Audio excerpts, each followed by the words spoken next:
Hi, I'm Sumitra Upham. I'm a curator based in London. I'm currently Senior Curator of Public Programmes at the Design Museum, and this year I'm part of the curatorial team for the 5th Istanbul Design Biennial, led by Mariana Pestana, which is titled Empathy Revisited: Designs for More Than One. And the term that I'd like to nominate for the Festival City project is empathy. Empathy is a term that I've obviously been thinking a lot about recently alongside my fellow curators.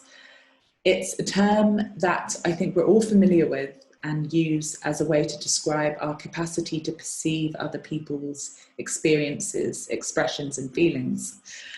But empathy has been imagined and reimagined across multiple discourses since the term first came to existence in 1908. And for the Istanbul Design Biennial, we as curators were really interested in taking empathy back to its roots when the word Einfühlung was used to describe the phenomenon of feeling into common objects, but also nature, and then later the emotions of others.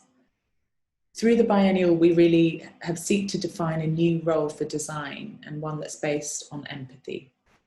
As a mediator of emotions and feelings, design is presented as a practice that takes care as its main purpose.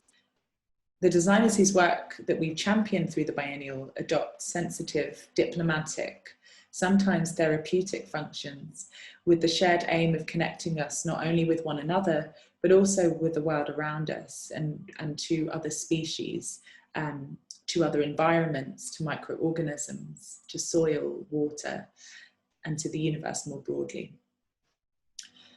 Food is one of many tools that we've used to map histories and new perspectives. We position food not just as sustenance, but as identity, as part of who we are. After all, the stories of what we eat and how we obtain food and what it means to us really are stories of bodies and soil, of economies, politics, and ecologies, and of culture and agriculture.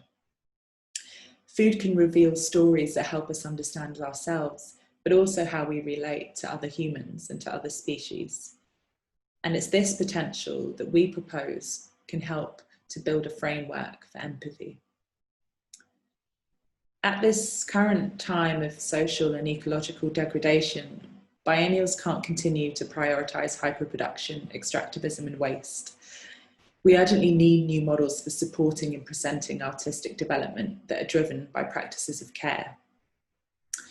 Empathy Revisited is really an attempt to shift our attention to valuing instead notions of slowness and of localism, and to establish a role for biennials in preserving the ecology of everyday life.